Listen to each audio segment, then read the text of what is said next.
Hey y'all, it's Tracy and I'm back with another tutorial. This time I'm going to do one on how to make these flowers that I had on the cover of my Blue Mini. And they're really easy, really easy.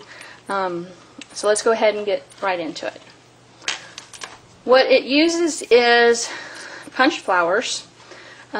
These were made with EK Success punches. I think it's called a retro flower punch. And 3 different sizes, the large, the medium, and the small. And the way I do it is I usually take a ruler and draw in between the petals on the back so I can find the center. And I take a paper piercer and put the 3, I usually punch at least 3 of each size of each flower, put them together and poke a hole through them with the paper piercer. And then you start stacking them together by size and use a brad. And if you're going to use a paper piercer to make your hole, then you're going to have to use one of the smaller brads, not a tiny one, because it's, it's got to go through all these layers.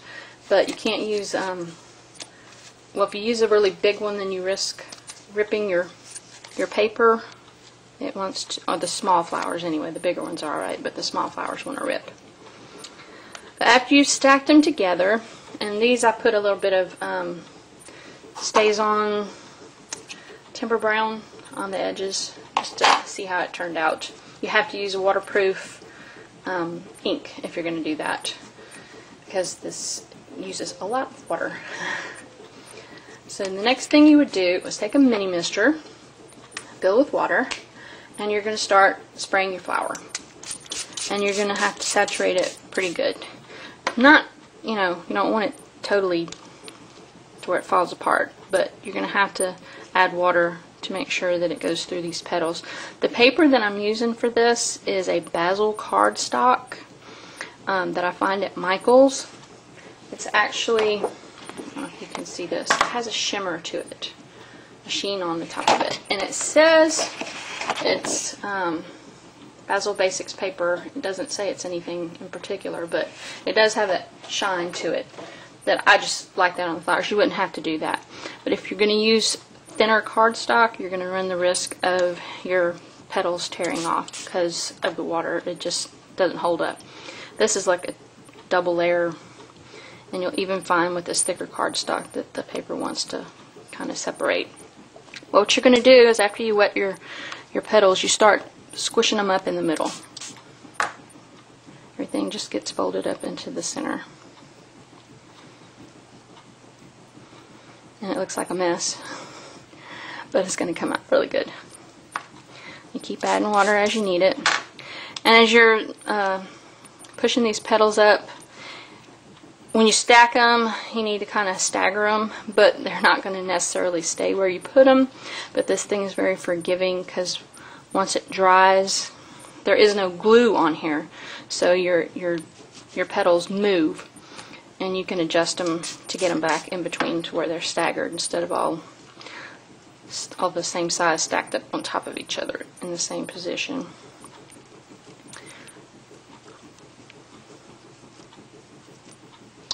You're just going to keep going with each layer. And you can see why this needs to be a waterproof ink that you use on here. So not only is it getting wet, it's getting smashed on. So Distress ink would be gone already. And I don't have a lot of waterproof inks because I love Distress ink so much. That's basically that, and Stays On are about the only couple of Memento pads, but Distress and Stays On are my mainstay inks. You can do this with any shape flower too. I mean, you don't have to use those EK Success punches. I've found flower patterns on Split Coast Stampers. It was just a page that somebody drew and uploaded on there that had a flower that they had resized on their scanner to all these different measurements, teeny tiny to big, and you can print them out and cut them out, and they were more like pinwheel looking flowers. You can take I've taken my scissors before and just snipped a little wiggly line off the end of these flower petals just to give them a different look on the end. I have a Cricut cartridge, the Don Juan cartridge, has an asterisk on there that if you do the, I think it's the blackout version of it, it looks like a 6-petal flower.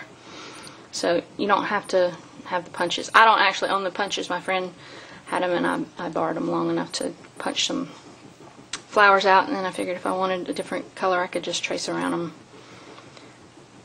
But after you get them all squished up, then you start pulling your flower apart.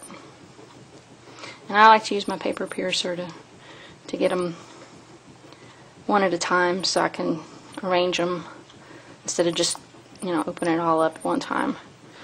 If the petals get folded under a little bit, I can pull them out, or however I need to arrange them. This is very forgiving while it's wet, so you can really work with it and mold it how you want. You can curl your petals under, or however you choose to do it. This leaves a lot of room for imagination, and you can match whatever your project is. You can match the colors and make your own flower. You don't have to go out there in the store and try to find one that's the exact perfect match for your paper.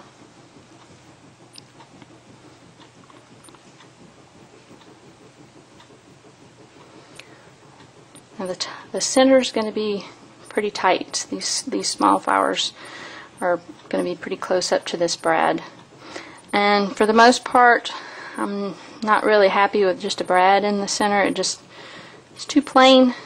And there's so many ways that you can, so many different kind of centers you could do. Stickles and buttons and bling. You can, glue bling on top of the brad.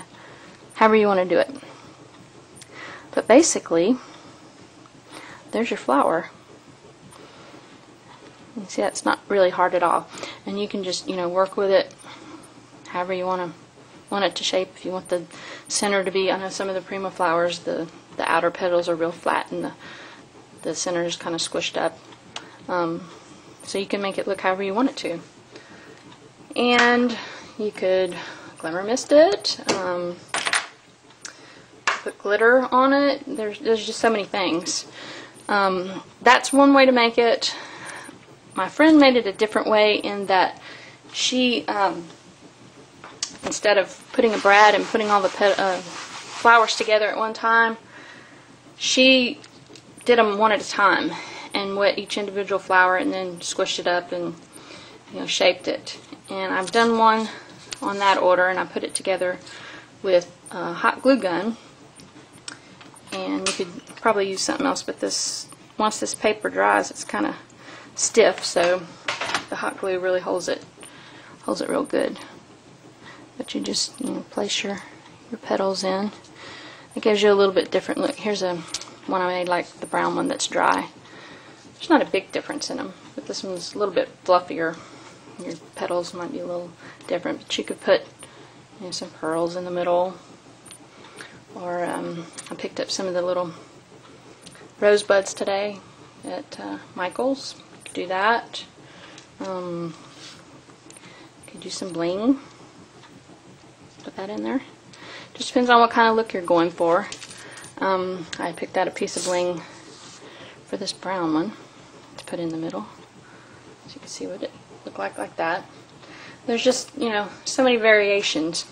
Now the one I did on the cover of my mini, I did put a brad through it to begin with and shaped it like I did the brown one, but afterwards I took the brad out and I took my crocodile and I poked a hole through all the petals, and then I took some of these stems, these floral centers, and used some butterscotch alcohol ink and colored them yellow, and then stuck them through the hole in that flower and secured them on the back. And that was a little bit different look. I hadn't done that before. Some of the first ones that I made were smaller versions, so you don't have to make the large ones either. You can make them in different sizes depending on what pattern you use to make your flowers. So I hope this was simple enough for you to understand. I do encourage you to go to the Stamp Arctic website and check out their stuff, though. It's really neat. Let me know what you think about this. Give me a comment. Let me know. Talk to you later. Bye.